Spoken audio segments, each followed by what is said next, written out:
স্বামী বিবেকানন্দর একটা খুবই বিখ্যাত উদ্ধৃতি আছে, ইংলিশে বলবো, education is the manifestation of perfection already in man. যারা বাংলা মিডিয়ামের বাচ্চারা, তোমাদের জন্য এটা বুঝিয়ে দেই, মানে শিক্ষা বা এডুকেশন আর কিচ্ছু না, এটা হলো মানুষের ভিতরের যে শ্রেষ্ঠত্ব, মানুষের ভিতরের যে পরিপূর্ণতা, যে উত্তম ভাব, ওইটারই প্রকাশ। এডুকেশন বা শিক্ষার দ্বারা, এটা পাথরের মতো, এডুকেশনটা ঘষতে ঘষতে মানুষের ভিতরের সবচেয়ে শ্রেষ্ঠ ভাব, উত্তম ভাব, পরিপূর্ণ ভাবটা প্রকাশ পায়। আর এই জ্ঞান বা শিক্ষা, এডুকেশন, এইটা বাটলেই বাড়ে। তো আমার এই চ্যানেলটাও এটা একটা প্রয়াস, আমার যে স্বল্প একটুখানি জ্ঞান আছে বা একটুখানি নলেজ বা ইনফরমেশন আছে, ওইটাকে শেয়ার করা, কারণ জ্ঞান বাটলে বাড়ে। তো তোমরাও জ্ঞান অর্জন করো, নিজের শ্রেষ্ঠত্বটা প্রকাশে আনো, আর জ্ঞানকে বাটো, কারণ না বাটলে জ্ঞানের কোনো মূল্যই নাই। আর তার জন্য আবার বলি, আমার চ্যানেল লাইক, শেয়ার, সাবস্ক্রাইব করো, যাতে জ্ঞানের আলোটা ছড়াইতেই থাকে। এই চেইনটা, নলেজের চেইনটা, এডুকেশনের চেইনটা যাতে বন্ধ না হয়, ঠিক আছে? এই ছোটখাটো গ্রামার, ইংলিশ থেকে শুরু করে করে কত বড় কিচ্ছু শিখা হইব। এইটা হইল গিয়া স্টেপস, ছোট ছোট স্টেপস, আরো জীবনে অনেক বড় কিছু অর্জন করার, ঠিক আছে? তো এই খুবই পজিটিভ, খুবই একটা আলোর মতো একটা ব্রাইট থট নিয়া, ভাবনা নিয়া চলো আজকের এই চ্যানেলটার ভিডিও শুরু করি। Welcome to my channel English with SD for Bengali medium students. Class 9-10 এর বাচ্চাদেরকে, ভাই বোনদেরকে আবার স্বাগত জানাই। যারা অলরেডি লাইক, শেয়ার, সাবস্ক্রাইব করছো, থ্যাংক ইউ সো মাচ। আমি দেখলাম 130-এরও বেশি সাবস্ক্রাইবার্স এখন আমার, তো আমি যত ধন্যবাদ বলবো কম, ঠিক না? আচ্ছা নেও, এখন বাকি সব থাকুক সাইডে, আমরা অনেক জ্ঞানের কথা কইলাম। এখন মেইন আমাদের সিলেবাসে। তো আমরা এখন ক্লাস 10 নিয়ে মেইনলি ডিল করি। আর আজকে আমরা টপিক হইলো এসে রাইটিং। একটু এটা টাফ আছে বা একটু এটা বুঝতে সময় লাগবে, কারণ এটা একটু লেংথি ব্যাপার, কিন্তু অবভিয়াসলি আমি বুঝিয়ে দিব। ভিডিওটা এন্ড অবধি দেখো, যাতে তোমরা ভালো করে বুঝতে পারো এসে রাইটিং এর স্টেপ কি, যেটা ফলো করলে ইজিলি লিখতে পারবা। ওকে, এখন দেখো, এসে রাইটিংটা থাকে ক্লাস 10 সেবার সিলেবাসে স্টোরি রাইটিং এর মানে এগেইনস্টে, মানে story writing or essay writing. তো তোমাদের ইচ্ছা, তোমরা কি লিখতে চাও? অনেকেই লিখতে চায় স্টোরি, কারণ স্টোরির একটা আউটলাইন দেওয়া থাকে, তো ওইটার মধ্যে মধ্যে স্টোরি লেখা যায়। কিন্তু এসে তোমার একটু ভাবতে লাগে, তো অনেকে কি করে, এসে আগেই বানাইয়া লিখিয়া, গতবারের প্রশ্ন দেখিয়া কি টপিক আয় লিখিয়া শিখিয়া জায়গা, এটা অনেকে করে, যাতে ওই জানা এই টপিকটা আইলে ওই এসেটা লিখে দিব বাস। আর যদি একদম অজানা টপিক আয়, তখন স্টোরি লিখলাম। তো দুইটাই তোমরা অপ্ট করতে পারো, মানে দুইটার মধ্যে একটা অ্যাড করতে পারো, যেটা ভালো লাগে। মার্কস থাকে 6 মার্কস, এসে অর স্টোরি, ঠিক আছে? আচ্ছা, এখন কথা হইলো এসে রাইটিং এর আমি স্টেপস বুঝাইয়া দিব, এসে কি কি রকমের হয় বুঝাইয়া দিব। কিন্তু আমার এই ছোট বোর্ডের মধ্যে একটা বড় 150 ওয়ার্ডস এর এসে লিখিয়া সুন্দর করে জায়গা করতে পারতাম না, ঠিক আছে? তার জন্য আমি সবকিছু স্টেপস বুঝাইয়া, এসের ধরন বুঝাইয়া, আমি একটা বই, গ্রামার বইয়ের মধ্যে দুইটা এসের জাস্ট একটু ক্যামেরাটারে বইয়ের মধ্যে নিয়ে দেখাই দিব তোমরা, যে কিরকম ভাবে লিখছে, তোমরাও এরকম ভাবে লিখতে লাগবো। ওকে, তো চলো এখন আর দেরি না করিয়া আমরা আই যাই বোর্ডে, যেখানে আমরা বুঝবো হাউ টু রাইট এন এসে। এসের বাংলা হইলো রচনা। রচনা লিখা, এটা তোমরা, আমি জানি বাংলা সাবজেক্টেও তোমরা পাইছো, নিশ্চয়ই ভালো করে জানো। তাও আমি আবার কই, ইংলিশে লিখছি স্টেপগুলো একদম ইজি ভাষায়, আর আমি তো বাংলায় কইয়াই দিব। তাছাড়া এর approach to English grammar and composition, যেটা বেঙ্গলি মিডিয়ামের জন্য খুব ভালো, ওইখানে ওরা বাংলায়ও লিখে দিয়েছে, স্টেপগুলো তোমরা পড়তে পারো। আর তো high English grammar, scholar senior English গ্রামারে দেখতেই পারো স্টেপস আছে। এখন আমার লেখা স্টেপসগুলো দেখিলাও, চলো আও বোর্ডে। Essay writing 6 marks for class 10। Number 1 দেখো, first of all, think clearly about the topic of the essay and understand the subject matter. টপিকটা কি, ওইটা ভালো করিয়া মনটা শান্ত করিয়া চিন্তা করতে লাগবো। যেমন ধরো টপিকটা হইলো সায়েন্স ইন এভরিডে লাইফ, মানে বিজ্ঞানের অবদান, প্রতিদিনে বিজ্ঞানের অবদান, ঠিক আছে? এভরিডে লাইফে বিজ্ঞানের অবদানটা কি, তো ভালো করে ভাববা বিজ্ঞানের অবদানটা কি, বিজ্ঞানে আমাদের কি দেয় কি না, বিজ্ঞানে আমাদের কি সাহায্য করে না, বিজ্ঞান আমাদের খারাপ করে, সব ভাবিয়া ভাবিয়া মানে মাথার মধ্যে রাখবা, যাতে টপিকটা ক্লিয়ার হয়। Number 2, note down the main points that come to your mind. তো যখন তুমি ভাববা, মনের মধ্যে অনেক পয়েন্ট আইব, ওইগুলা লিখিয়া লিখিয়া রাখো, লাগে ছোট ছোট পয়েন্ট, আর ওইগুলা পয়েন্টের একটা আউটলাইনের মতো বানাইয়া রাখো, রাফ আর কি, রাফ আউটলাইন একটা লজিক্যালি বানাইয়া রাখো, একটার পর একটা একটার পর একটা। প্রথমে শুরু, সায়েন্স কি, সায়েন্স কেন, তারপরে সায়েন্সের ভালো কাজ কি, তারপরে সায়েন্সের খারাপও কিছু কাজ আছে, তারপরে শেষ করবা উপসংহার যে আচ্ছা আমরা বুঝলাম এরকম এরকম সায়েন্সটা ভালো করে বা খারাপ করে। Okay, write one or more paragraph for each point with a suitable heading. তো একটা বা বেশি প্যারাগ্রাফ মানে কি মনে আছে, অনুচ্ছেদ। ধরো ইন্ট্রোডাকশন হইলো তো প্রথম, মানে যেখানে আমরা শুরু করি এসেটা লেখা। তো ইন্ট্রোডাকশন একটা হেডিং দিমু, দিয়া লেখমু ধরো সায়েন্সের বিষয়ে, সায়েন্সটা কি, সায়েন্সে কি করলো, ওইটা হইলো গিয়া বিগিনিং। সো এরকম পয়েন্ট ওয়াইজ এক একটা পয়েন্টে introduction, science, what science has done to us, বা ব্লেসিংস অফ সায়েন্স, একটা ধরো পয়েন্ট দিলাম ইন্ট্রোডাকশন, তারপরে দিলাম blessings of science, curse of science, তারপরে লাস্টে দিলাম কনক্লুশন। ওই রকম তোমরা মানে বিগিনিং একটা শুরু থাকবো, মাঝখানে কয়েকটা পয়েন্ট থাকতে পারে এক দুইটা, তারপরে আবার উপসংহার কনক্লুশন থাকবো। তো লজিক্যালি অ্যারেঞ্জ করিয়া এক একটা পয়েন্টের এগেইনস্টে একটা বা একটার বেশি প্যারাগ্রাফ লিখতে হয়। এটা ওয়ার্ড লিমিটের উপরে ডিপেন্ড করে, ঠিক আছে। এখন দেখো হেডিংটা যে অনেক অনেক বইতে, গ্রামার বইতেও তোমার হেডিং সবসময় দেয় না, এসে এজ এ হোল লিখি দেয়, কিন্তু মাথায় রাখতে লাগবো যে হেডিংটা আমার না থাকলেও শুরু কোনটা, শেষ কোনটা, ভিতর কোনটা আমরা যাতে লজিক্যালি লিখি, উল্টা পাল্টা না, ঠিক আছে। প্রথমেই লিখে দিলাম যে সায়েন্স খুব খারাপ করে, এটা টোটালি কাট যাইবো। প্রথমে সায়েন্স কি করে, কেন করে, তারপরে ভালো করে, তারপরে একটু খারাপ করে লিখলাম, ওই রকম, ঠিক আছে। তো তারপর কিন্তু তোমাদের আমি করবো হেডিংটা দিও। আমি হেডিং এখন যে গ্রামার বইতে দুইটা এক্সাম্পল দেখাই, ওইটা তো যে হেডিং থাকুক আর না থাকুক, কিন্তু তোমরা দিও, ঠিক আছে। আচ্ছা, do not make repetition, repeat করিও না। একটা কথা কইলেইছো যে সায়েন্সে কি কি ভালো করে, এটারে আবার রিপিট করিও না। এটারে আমি তোমরা লাস্ট সাবস্টেন্স রাইটিং এ বুঝেছিলাম যে আইডিয়া রিপিট করিও না, এখানেও কইমু।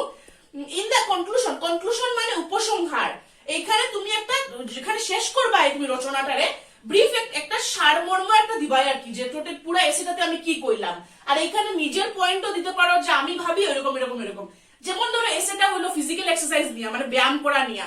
তো লাস্টে তুমি লিখবা যে ঠিক আছে আমরা পুরো রচনাতে বুঝলাম যে it is really good for students and every other person to do physical exercise, to have a healthy mind. Healthy মাইন্ডের জন্য ফিজিক্যাল এক্সারসাইজ। তো কনক্লুশনে আমরা একটা দিতে পারি তোমার পার্সোনাল কমেন্টের মতো আর সারমর্মর মতো ইয়ে করিয়া।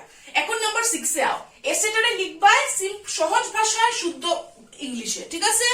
তারপরে 7, unless it is an essay on your personal experience, নিজের এক্সপেরিয়েন্সের উপরে যদি কোনো এসে না থাকে তখন আই, উই এগুলারে অ্যাভয়েড করাই উচিত। যেমন ধরো এসেটা দিল a place, a religious place you visited, তুমি একটা রিলিজিয়াস জায়গায় গেছো, হ্যাঁ, ভগবানের দর্শন করতে, ওইটা তোমার এক্সপেরিয়েন্সটা কো, তখন তুমি আই লিখবা। বা ধরো দিল ইওর ফেভারিট হিরো, তখন তোমার কে favourite hero, my favourite hero, I, my, we সব লাগবো। কিন্তু ধরো দিল পাংচুয়ালিটি, একদম মানে জেনারেল রিফ্লেক্টিভ টপিকে, বা ধরো দিল ডিসিপ্লিন, তারপরে ধরো দিল সায়েন্সের কথা যে কইলাম, ওই রকম টপিক দিলে, বা travelling is a part of education, তখন এটা আমরা জেনারেলি থার্ড পার্সনের লেখাটা প্রেফার করি, ঠিক আছে। কারণ এখানে কোনো পার্সোনাল কিছু জিগাইছে না, কিন্তু পার্সোনাল তোমার ব্যাপারে, তোমার স্কুলের লাস্ট ডে, তোমার প্রিয় উৎসব, তোমার প্রিয় রিলিজিয়াস জায়গা, তোমার প্রিয় হিরো, তখন ইউজ করবা আই, উই, নাইলে না, ঠিক আছে। অ্যাভয়েড করা বেটার, থার্ড পার্সনে লেখা বেটার।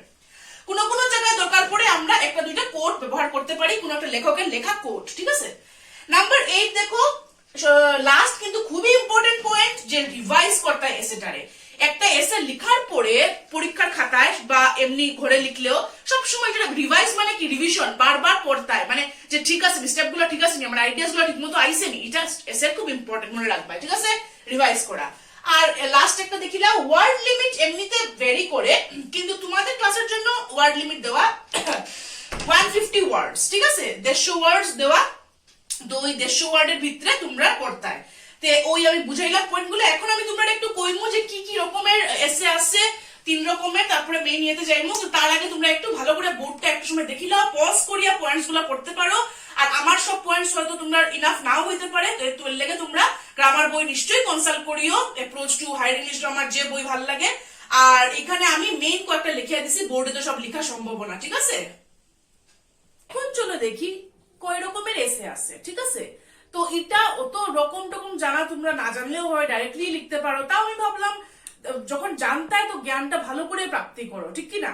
তো চলো এখন দেখি কি কি রকমের এসে আছে। এসে maybe divided into 3 main classes, 3 রকমের মেইনলি আছে। প্রথম হলো ডেসক্রিপটিভ এসে, হ্যাঁ, কিছু একটা ডেসক্রাইব করা, বুঝানো, বর্ণনা করা, ঠিক আছে। ডেসক্রাইব করা তো জানোই তোমরা। যেমন ধরো এগুলোর আন্ডারে পড়ে অ্যানিমেল নিয়া, সাপোজ একটা কইলো গরুর উপরে একটা এসে লিখো, ঠিক আছে, কইলাম আর কি। বা কুকুরের উপরে এসে লিখো, তো ইন্ট্রোডাকশন দিবাই যে cow is a 4-footed animal, এগুলো আমরা ছোটবেলায় এরকম লিখতাম না। তাই ইন্ট্রোডাকশন দিবা, তারপর ডেসক্রিপশন দিবা কাউটা কিরকম কি রকমের কোনখানে পাওয়া যায়, এটা ডোমেস্টিক অ্যানিমাল নাকি, এগুলো সব। তারপরে কাইন্ডস, কত রকমের, যেমন ধরো ডগ নিয়ে যদি এসে হয় এটা কত রকমের কুকুর আছে, হ্যাঁ ওই যে আমাদের দেশি বিদেশি কুকুর, কত রকমের কুকুর। তারপরে কই থাকে, even nature habitats, food etcetera, তো ওরা কই থাকে, ঘরে থাকে না বাইরে থাকে, ডোমেস্টিক না ওয়াইল্ড, এগুলো এগুলো লিখবা, ওদের ফুড হ্যাবিট কি এটসেট্রা অনেক কিছু নিয়ে লিখবা। তারপরে যেমন ধরো গরু নিয়ে হইলে ইউজফুলনেস কিছু থাকতে পারে, গরু আমরা কত জিনিস দেয়, ঠিক কিনা। তারপরে তোমার যেমন ধরো দুধ দেয়, আরো বহুত কিছু হেল্প করে। আর অন্য অ্যানিমাল হইলেও, যদি ডগ হয় তখন কত ফেইথফুল, মানুষের সিকিউরিটি দেয়, পরে ফ্রেন্ডের মতো থাকে, ওইগুলো সব লিখবা।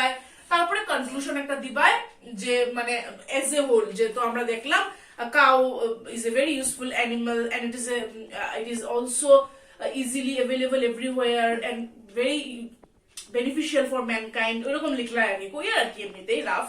আর ডগ হয়ে লিখবা, so dog is hence we see dog is man's best friend, কই একটা সারমর্মর মতো একটা দিবার পুরো এসেটা, ঠিক আছে, ওই রকমের হয় আর কি। ওকে, জাস্ট একটা এক্সাম্পল দিলাম, আরো বিভিন্ন আছে। তো ডেসক্রিপটিভের মধ্যে ধরো অ্যানিমাল নিয়ে একটা এসে, তারপরে ধরো জায়গা নিয়ে আইতে পারে, হ্যাঁ যেমন ধরো আমি এখন জায়গা, তোমরা 2015 এর মেট্রিকের প্রশ্নতে আইছিল কাজিরাঙ্গা ন্যাশনাল পার্ক নিয়ে এসে লিখো 6 মার্কস এর 150 ওয়ার্ডে। তো ওইটা একরকমের ডেসক্রিপটিভ এসে, যেটা তোমার প্লেস বুঝায়, মানে প্লেস একটারে বর্ণনা করতে হয়। তো কি লিখবাই তুমি, যে জায়গাটা কই আছে, Kaziranga national park situated in Assam, তারপরে এটা কোনখানে আছে, in Golaghat district of Assam, ওইগুলা অরিজিন, কাজিরাঙ্গা ন্যাশনাল পার্ক মানে কি নিয়ে, কেমন করে অরিজিনাল হয়েছিল, এটা একটা ন্যাশনাল পার্ক, ওইটার মধ্যে কি কি পাওয়া যায়, গন্ডার পাওয়া যায়, কি পাওয়া যায়, দেন এটা কেন বানানো হয়েছিল, টু কনজার্ভ নেচারের এই to conserve this animals, preserve this animals, এটা বানানো হয়েছিল।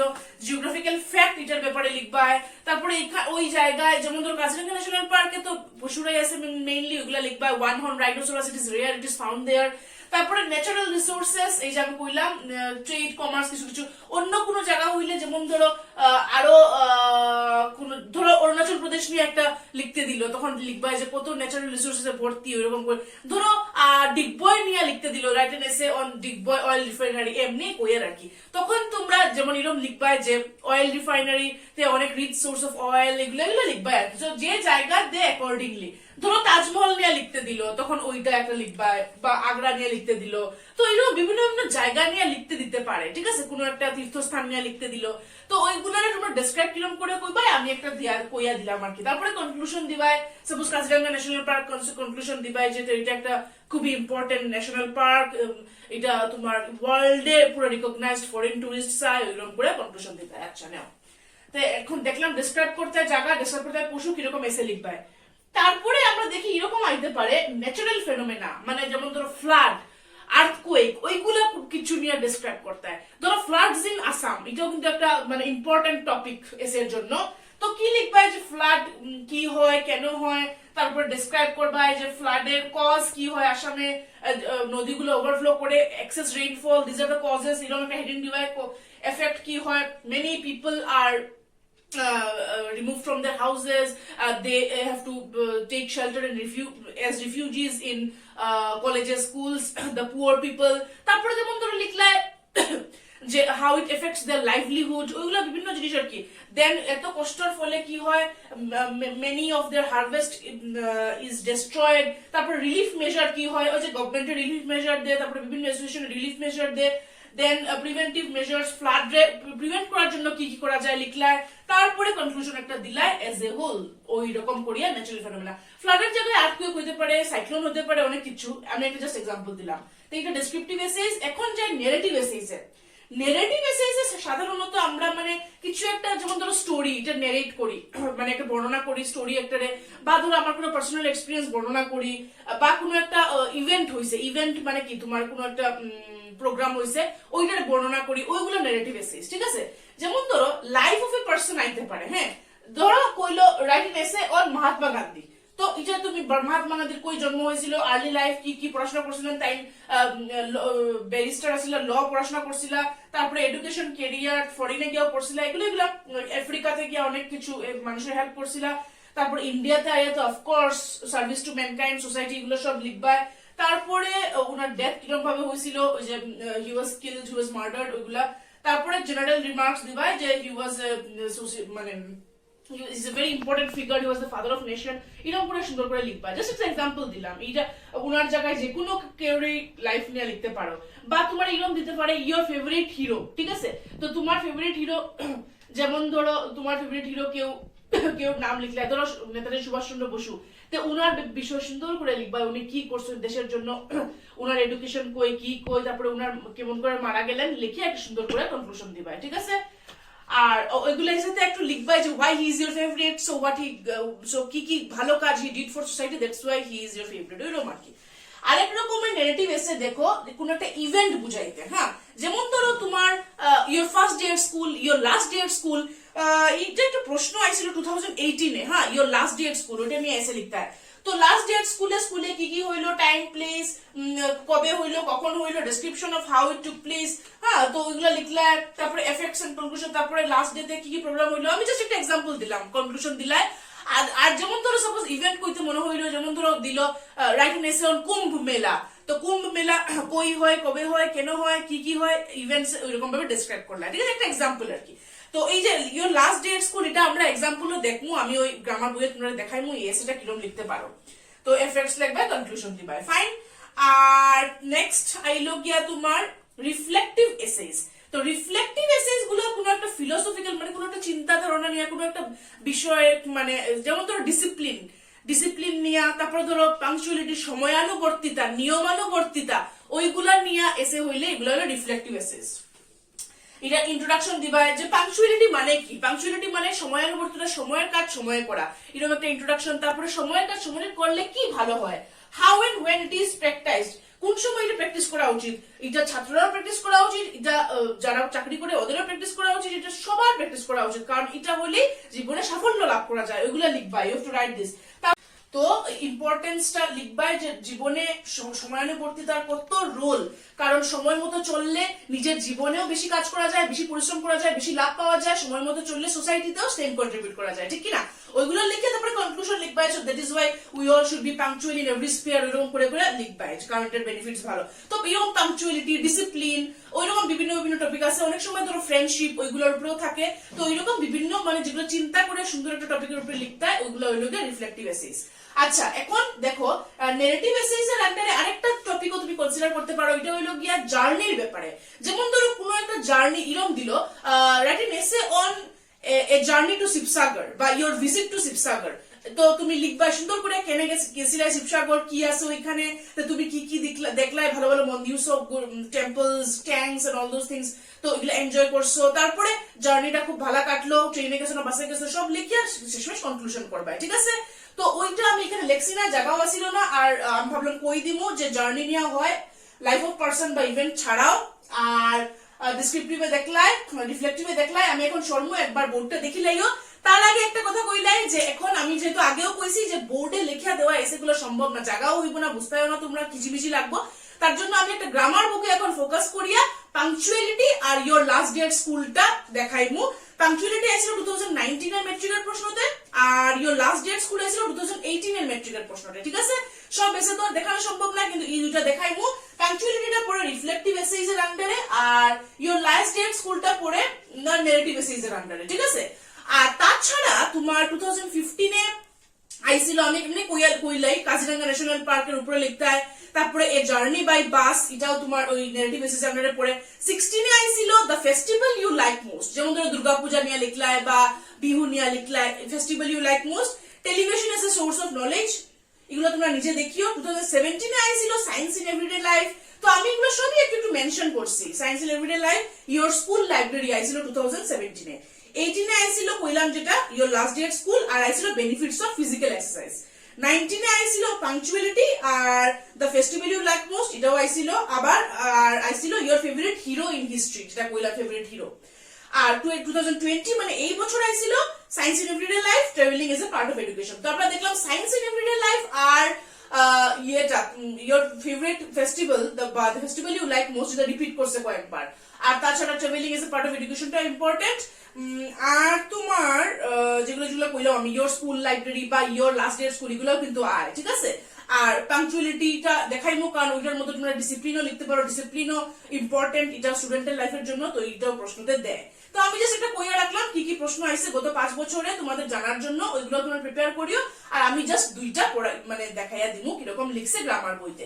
এখন আমি একটু সরি, তোমরা বোর্ডটা একবার দেখো, কারণ এগুলো পয়েন্টস মনে রাখতে লাগবো। তাছাড়াও আরো কিছু এক্সট্রা পয়েন্টস আছে, গ্রামার বইতে রেফার করিও, সব তো আমার লেখানো সম্ভব না। তারপরে আমরা যাইমো গিয়া বইয়ে, ঠিক আছে, ক্যামেরাটা বইয়ে ফোকাস করিয়া, এরপরে আবার কনক্লুশনে কয়েকটা লাইন বলবো। 2018 এটা আইছিল, হ্যাঁ, your last day at school. তো এটা হায়ার ইংলিশ গ্রামারের এসে রাইটিং পার্টের একটা লেখা আছে এই এসেটা। তো আমি ভাবলাম তোমার ফটো দেখাই, যেহেতু এইটা বোর্ডে লিখিয়া দেখানো আমার সম্ভব না, এত বড়। তো দেখো তারা পার্টস গুলো এখানে লিখে দিচ্ছে। প্রথমে ইন্ট্রোডাকশন, তারপরে seen in the hall of the school, your feelings, conclusion, ঠিক আছে। তো এরপরে তারা ডিভিশন হেডিংস দিছে না, ওকে। তো দেখো ইন্ট্রোডাকশনে লিখছে, the memory of my last day at school fills my mind with feelings at once sweet and sad. তো লাস্ট ডেটা কিরকম লাগছিল, খুশিও লাগছিল, দুঃখিতও লাগছিল। I had been in the institution for 6 years, 6 years থেকে ওই ইনস্টিটিউটে পড়ি। So I had been the spring, it had been the spring of my early dreams and the ties I had developed there seem to me unbreakable. এমন আমি ভালো টান স্কুলের সঙ্গে হয়েছিল, যেটা যেমন ভাঙবো না কোনোদিনও। As I think of the last day, I am at a loss to express properly. তো কেমন করে আমি লাস্ট ডেটা এক্সপ্রেস করবো আমি নিজেও জানি না। ওইরকম ভাবে ইন্ট্রোডাকশন দিল। তারপরে it is just 1 month ago that we received a call from the headmaster to attend the school for our admit card. তো পরীক্ষার, ফাইনাল পরীক্ষার জন্য এডমিট কার্ডের জন্য হেডমাস্টার ডাকলো। একদম ইজি, তোমরা নিজেই পড়তে পারো। The other boys of my class centre for the examination had also arrived. সবাই আসলো এডমিট কার্ড কালেকশনের জন্য। তো আমরা হেডমাস্টার ডাকলো, একদম ইজি, তোমরা নিজেই পড়তে পারো। The other boys of my class centre for the examination had also arrived. সবাই আসলো এডমিট কার্ড কালেকশনের জন্য। তো আমরা স্কুলে জড়ো হইলাম। All the teachers were also present there. Soon after our assistant headmaster took up the admit cards from the table and handed them to us. তো হেডমাস্টারে দিল। প্রিন্সিপালও লিখতে পারো তোমরা। Then the headmaster give us his blessings in a voice almost choked with emotion. Headmaster তখন ওই দিন আশীর্বাদ দিলেন। হি অ্যাডভাইসড, উনি অ্যাডভাইস করলেন যে নার্ভাস হইও না পরীক্ষার সময়। We should carefully revise our answers and see that our names, সব ভালো করে রিভাইজ করবায়, রোল নাম্বার লিখবায়, আনসার স্ক্রিপ্ট নাম্বার, সবকিছু হেডমাস্টার অ্যাডভাইস দিলেন, মানে ফেয়ারওয়েলের দিন আর কি, যেদিন অ্যাডমিট কার্ড নিতে গেল। Some of the other teachers showed their blessings on us. Their words and voices showed how sincere their feelings were. No doubt our school was, অন্য টিচাররা ব্লেসিং দিলেন। স্কুল ভালো ছিল, proud teacher, their relation with the student teacher relation খুব ভালো ছিল। But the present atmosphere was emotional হয়ে গেছিল সবাই লাস্ট ডেতে। Then came the turn of the captain of our class. ক্লাসের ক্যাপ্টেন কিছু কিছু বললো, ওরও খুব মন ভারী ছিল। He assured them that we were always conscious of what we had received at school and would spare no pain to prove worthy of them after life. তো হয়ে পুরো ক্লাসের রিপ্রেজেন্টেটিভ হয়ে কইলো যে আমরা সারা জীবন যা যা পড়ছি ওইটা অ্যাপ্লাই করবো। তারপর শেষ কি দিয়া করলো, we then went up to the teachers and individually to touch their feet in obeisance. তো রেসপেক্ট সবাইকে, সব টিচার্সদেরকে দেখিয়ে ওরা টিচার্সদের প্রায় প্রণাম করলো। The memory of that day still cheers and inspires me to prove worthy of the love and trust of my teachers. ওরকম করে কনক্লুশন দিল, ঠিক আছে। তো এইরকম তোমরা লিখতে পারো। আবার দেখাই, এই যে your last day at school, এইভাবে তোমরা লিখতে পারো। এটা একটা জাস্ট প্যাটার্ন, ঠিক আছে, কিন্তু তোমরা আরো অন্যভাবেও লিখতে পারো। নাচ হয়েছে, গান হয়েছে, বিভিন্ন লেকচার হয়েছে, ওইগুলোও তোমরা অ্যাড করতে পারো, ওকে। এখন দেখি 2019 এ ছিল পাংচুয়ালিটি, ওকে। তো পাংচুয়ালিটির পয়েন্ট বা হেডিং গুলো দেখো, what it means, importance, and unpunctual man's difficulties, examples, unpunctuality is discourteous to others, conclusion. তো সবগুলো না দিলেও হইব, কয়েকটা হেডিং দিতে পারো। আর দেখি তো কি কি লিখছে। প্রথমে যেমন হোয়াট ইট মিনস বা ইন্ট্রোডাকশন, পাংচুয়ালিটির মানে keeping to the appointed or fixed hour, সময়ানুবর্তিতা যেটা। Nothing can stop the flow of time or call back a time that is past, so it is most valuable thing. In order that no portion of this priceless time thing may be wasted, people fix definite hours for definite works. তো বিভিন্ন কাজের জন্য নির্দিষ্ট সময় রাখা। The more we keep to these hours, the more we can use our time. In fact, a punctual man, however busy or engaged, finds time for more work still. বেশি সময়ের জন্য পাংচুয়াল ম্যানটা সময় পায়। আবার আনপাংচুয়াল ম্যান কি হয়, on the other hand, far from doing much, cannot finish his normal duties at time. Normal duty সময় মতো শেষ করতে পারে না। সো তার কষ্ট হয়, সবকিছু পিছিয়ে থাকে। তারপরে কিছু ফিউ এক্সাম্পলস, সব আমি লাইন বাই লাইন যাইয়ার না, স্টুডেন্টের কথা লেখা হয়েছে, তোমরা রিডিং দিও। নেপোলিয়নের কত পাংচুয়াল আছিল ওইগুলো এক্সাম্পল। মিলিটারি ফিল্ডে আর্মিরা পাংচুয়াল, ওইটার জন্য দেশ বাঁচে। There is another aspect of the matter. Want of punctuality reveals want of culture and is discourteous to the person we feel. If I have an engagement with a high person, I shall certainly appear before him at the appointed time at any cost. তো কোনো higher official বা কারোর সাথে যদি appointment থাকে, timely যাওয়া উচিত, এটা আমার কালচারকে রিপ্রেজেন্ট করে। তো ওইগুলা জিনিস, that is why unpunctuality produces such a bad impression on the minds of others. The habit of punctuality, এটা দেখো লাস্ট প্যারাগ্রাফটা হইল গিয়া তোমার কনক্লুশনের মতো, কনক্লুশনই। The habit of punctuality is almost natural with the western people. Western কান্ট্রিজে বেশি পাংচুয়ালিটিটা আছে, but we are rather careless about it. We still find public and private engagements beginning work much behind the appointed time. This has to be remedied if we are to keep pace with the modern world. তো আমাদের সবার পাংচুয়ালিটিটা follow করা উচিত যদি আমরা modern ওয়ার্ল্ডে থাকতে চাই, মডার্ন ওয়ার্ল্ডে সবকিছু ফলো করতে চাই, তো টাইমলি সবকিছু করা উচিত। তো এটা জাস্ট তোমার হায়ার ইংলিশ গ্রামারের পেজ নাম্বার 759 আমার বইয়ের পার্ট এটা। তো এটা জাস্ট মডেল দেখাইলাম, তোমরা যেরকম ভাল লাগে পাংচুয়ালিটি তার বানাইয়া লিখিও, ঠিক আছে? আশা করি এটা দেখে তোমরা ক্লিয়ার হয়েছে কিরকম ভাবে তোমরা অ্যাপ্রোচ করতে পারো, লিখতে পারো, ইন্ট্রোডাকশন, বডি, কনক্লুশন সবকিছু। ওকে, তো আমরা দেখলাম যে বইয়ের মধ্যে এটা হায়ার ইংলিশ গ্রামার বুক থেকে আমি দেখাইছিলাম যে তারা কিরকম ভাবে লিখছে, ঠিক আছে? দুইটা এসে তোমরা দেখছো স্টেপ বাই স্টেপ। হেডিংটা দেওয়া আসিল না, কিন্তু তোমরা হেডিং দিতে পারো, আমি কইয়াও দিছি, ইন্ট্রোডাকশন, তারপরে স্টেপ বাই স্টেপ কইয়া দিলাম, কনক্লুশন, এরকম। তো ওই রকমের তোমরা এসেটা নিজে বানাইয়া লেখিয়া পড়িও, লাগে শিখিও যেও কয়েকটা, সো দ্যাট পরীক্ষায় ইজিলি লিখে দিতে পারো। আর এখানে তো খালি দুইটা দেখাইলাম, তাছাড়া তোমরা অন্যগুলো প্র্যাকটিস করিও। যেমন সায়েন্স ইন এভরিডে লাইফটা এবারও আইছে, তো এটা আগামী বছর আইবো কিনা জানি না, কিন্তু ফেস্টিভ্যাল ইউ লাইক মোস্ট এটা নিজে লিখতে পারো, প্র্যাকটিস করতে পারো। তারপরে তোমার স্কুল লাইব্রেরি, ডিসিপ্লিন, এগুলো বা ট্রাভেলিংটা গতবার আইছে, ইউর ফেভারিট হিরো, এগুলা তোমরা প্র্যাকটিস করতে পারো নিজে নিজে। এখন আমি পুরো আইডিয়া দিয়া দিছি, টাইপ দিয়া দিছি, স্টেপস দিয়া দিছি, সুইটেবল কি কি পয়েন্ট সব কইয়া দিছি। তো এখন আর কোনো কষ্ট হইব না। ওকে, তো আশা করি এসে রাইটিংটা সবাই ক্লিয়ার হয়েছে, রচনা কিরকম ভাবে লিখতে লাগে। আমার নিজেরও খুব ভালো লাগছে পড়াইয়া। আর কোনো কনফিউশন থাকলে তোমরা কমেন্ট বক্সে কইও, আমার খুব খুশি লাগবো। আর লাইক, শেয়ার, সাবস্ক্রাইব করার জন্য আবার থ্যাংক ইউ। ভালো থাকো, সুস্থ থাকো। ইংলিশ 1 বা ইংলিশ 2 কোনো একটা বা কম্পোজিশনের টপিক একটা নিয়ে আবার আইমু খুব তাড়াতাড়ি। টিল দেন তোমরা সাবস্টেন্স রাইটিং প্র্যাকটিস করো আর এসে রাইটিং প্র্যাকটিস করো। আর এসের এগেইনস্টে যেটা স্টোরি রাইটিং থাকে, এটা তো আমার অনেক আগেই ভিডিও দেওয়া শেষ। তো ওই ক্লাস 9 এর স্টোরি রাইটিং এর ভিডিওটা দেখিয়েই ক্লাস 10 এও তোমরা প্রোগ্রেস করতে পারো, ঠিক আছে? তো till next time, bye bye, take care.